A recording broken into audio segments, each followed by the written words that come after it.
ஆண்டவரும் இரட்சகருமாகிய இயேசு கிறிஸ்துவின் ஈடு இணையற்ற நாமத்தினாலே அன்புக்குரிய சகோதர சகோதரிகளே, இந்த வேளையில் இந்த வீடியோ வாயிலாக உங்களை சந்திப்பதில் மிகுந்த சந்தோஷம். எப்பொழுதும் உங்களுக்கு ஒரு ஆசீர்வாதமான ஒரு வசனத்தை வாசிக்கிறேன். மத்தேயு புத்தகம் 8வது அதிகாரம் 2வது வசனம். அப்பொழுது குஷ்டரோகி வந்து அவரை பணிந்து, ஆண்டவரே, உமக்கு சித்தமானால் என்னை சுத்தமாக்க உம்மால் ஆகும் என்றான். இயேசு தமது கையை நீட்டி அவனை தொட்டு, எனக்கு சித்தமுண்டு, சுத்தமாகு என்றார். உடனே குஷ்டரோக நீங்கி சுத்தமானான். இயேசு அவனை நோக்கி, இதை நீ ஒருவருக்கும் சொல்லாதபடி எச்சரிக்கையாய் இரு. ஆம், அன்புக்குரிய சகோதரனே சகோதரியே, ஆண்டவர் இன்னைக்கு நாம் ஒவ்வொரு வேலையிலும் ஒவ்வொரு காரியத்தையும் பேசி கொண்டிருப்போம். இது கடவுளுடைய விருப்பமா, இது கடவுளுடைய சித்தமா என்றெல்லாம் நாம் கேட்டுக்கொண்டிருப்போம். இந்த குஷ்டரோகி ஆண்டுடைய சமூகத்தில் வந்து, ஆண்டவரே, என்னை சுத்தமாக்க உமக்கு சித்தமானால் என்னை சுத்தமாக்கும் என்று சொல்கிறார். அதேபடி ஆண்டவர் சொல்றார், எனக்கு சித்தம் உண்டு, நீ வியாதியோடு இருப்பது எனக்கு சித்தம் இல்லை.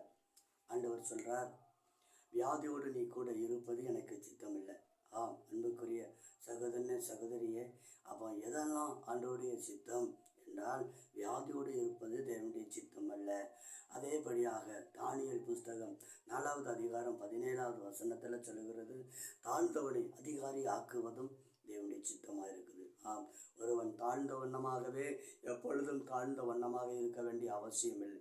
இதை கேட்டுக்கொண்டிருக்கிற அருமையான சகோதரனே சகோதரியே, எனக்கு இன்னும் தாழ்ந்த நிலைமையிலே இருக்கிறேனே, எனக்கு தேவ சித்தமா, இந்த கஷ்டப்பட்டு கொண்டு இருப்பது தேவ சித்தமா என்று நீ சொல்லி கொண்டிருக்க வேண்டிய அவசியம் இல்லை.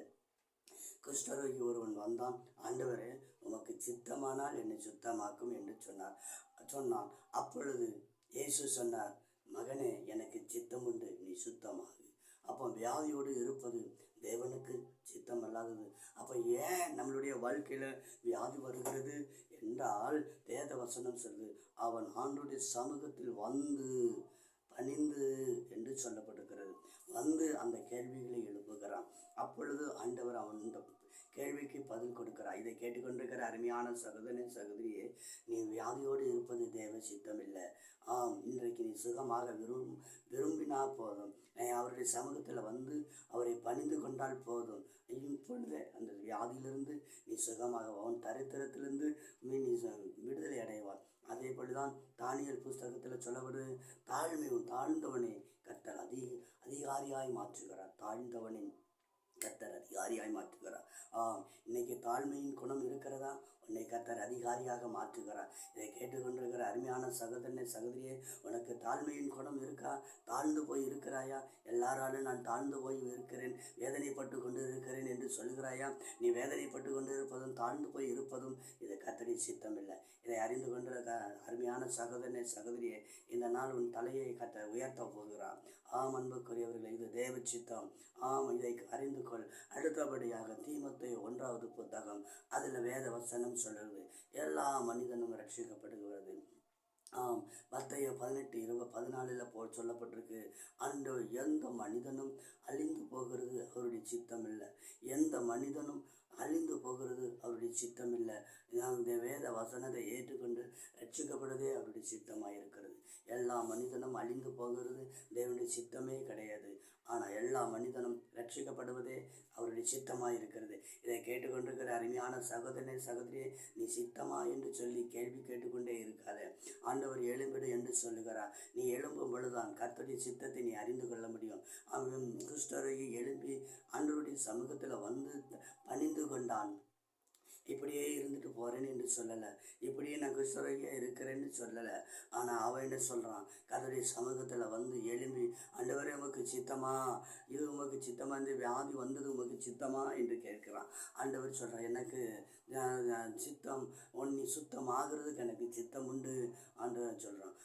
அன்புக்குரிய சகோதர சகோதரினே, இந்த நாளிலும் ஆண்டவராக இயேசு உன்னுடைய அருகில் வருகிறார்.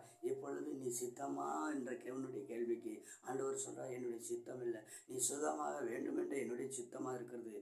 ஆம் அன்புக்குரிய, தாழ்ந்து போயிருக்கிறாய், எல்லாராலும் தாழ்த்தப்பட்டு போயிருக்கிறாயா, எல்லாராலும் மறந்துபட்டு போய் இருக்கிறாயா? ஆண்டவர் சொல்கிறார், கர்த்தர் அதுக்கு சித்தம் இல்லை.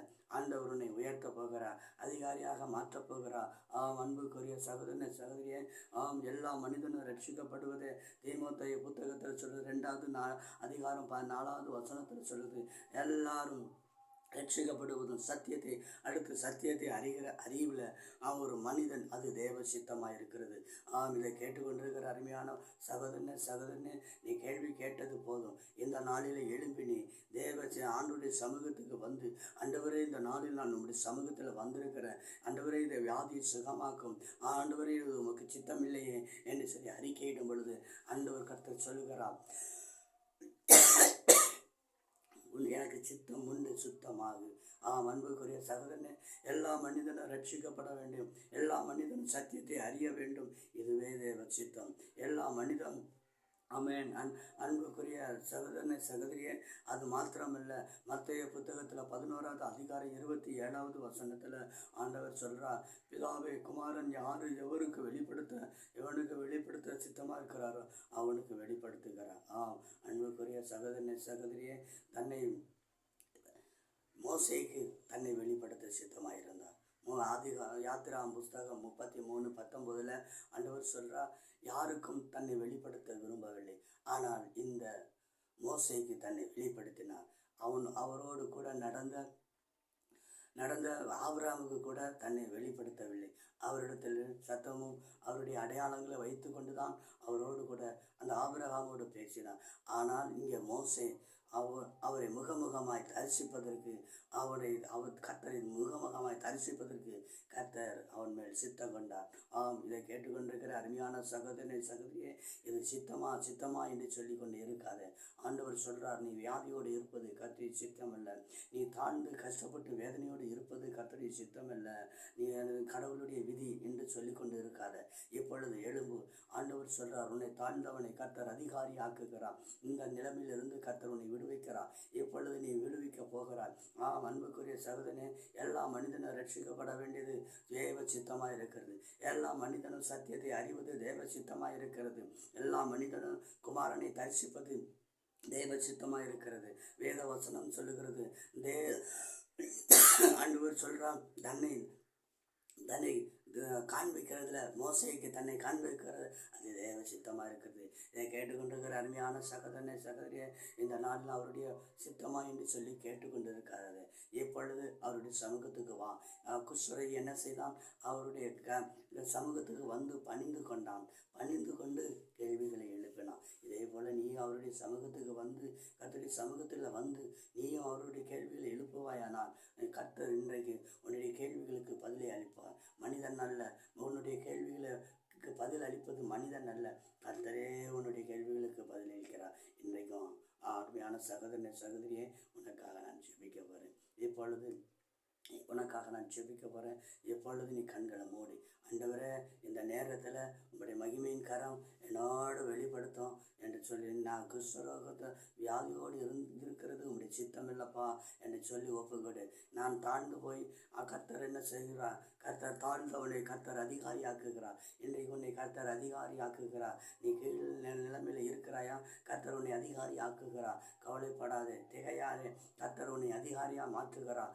இப்பொழுது உனக்காக நான் ஜெபிக்கிறேன். மகா இரக்கமும் கிருபையும் நிறைந்த நல்ல தகப்பனே, அற்புதங்களையும் அதிசயங்களும் செய்கிற தேவனே, இந்த வேளையில் உடைய மகிமையின் கரம் வெளிப்படுத்தும்படியாக, கர்த்தருடைய கிருபை வெளிப்படும்படியாக, அதிசயமான கரம் வெளிப்படும்படி நான் ஜெபிக்கிறேன். இப்பொழுது ஆண்டவரே அப்பா, அதிகாரியாய் மாற்றுவேன் என்று சொல்லியிருக்கிறேன். ஆண்டவரே இப்பொழுது அதிகாரியாய் மாற்றும்படி நான் ஜெபிக்கிறேன். ஆவியானவரே உமக்கு நன்றி. எல்லா மனிதனும் சத்தியத்தை அறிவதே தேவ சித்தமாக இருக்கிறது. எல்லா மனிதனும் ரட்சிக்கப்படுவதே தேவ சித்தமாக இருக்கிறது. குமாரனை தரிசிப்பதே தேவபிதாவின் சித்தமாக இருக்கிறது. ஆண்டவரே சோதரிக்கிற மகா இரக்கமும் கிருபையும் நிறைந்த நல்ல தகப்பனே, இப்படியே ஒவ்வொரு மனிதனும் ஆண்டவரே தரிசிக்கும்படியாக கர்த்தர் கிருபை வெளிப்படும்படியாக உமக்கு நன்றி செலுத்துகிறேன். பெரிய காரியங்களை செய்யும் இயேசு கிறிஸ்துவின் நேற்று நாமத்தினால் ஜெபிக்கிறேன் நல்ல பிதாவே. அன்புக்குரிய சகோதரனை சகோதரியே, இந்த வீடியோ வாயிலாக கர்த்தர் உன்னை சந்தித்திருக்கிறார். நீ விசுவாசி. கர்த்தர் சொல்லுகிறார், நீ வியாதியோடு இருந்தால் வியாதியின் கர்த்தருக்கு பிரியமானதல்ல. நீ எல்லாராலும் தாழ்த்தப்பட்டு போய் இருப்பேனா, அது தேவனுக்கு சித்தமானதல்ல. ஆண்டவர் சொல்றார், தாழ்ந்தவனை கர்த்தர் அதிகாரியாய் ஆக்குகிறார். நீ தாழ்ந்து போய் இருக்கிறாயா? உன்னுடைய ஆபீஸில் நீ தாழ்ந்து போய் இருக்கிறாயா? இந்த வார்த்தைகளை அறிக்கையிடும் பொழுது நீ அதிகாரியாய் மாற்றப்படுகிறாய். எல்லா மனிதனும் ரட்சிக்கப்படுவது தேவ சித்தமாக இருக்கிறது. எல்லா மனிதனும் சத்தியத்தை அறிவது தேவனுடைய சித்தமாக இருக்கிறது. எல்லா மனிதனும் குமாரனை தரிசிப்பது தேவனுடைய சித்தமாக இருக்கிறது. அன்புக்குரிய சகோதரனே, சகோதரியே, இந்த வார்த்தையின்படியே கர்த்தர் உன்னை ஆசீர்வதிப்பார். God bless you.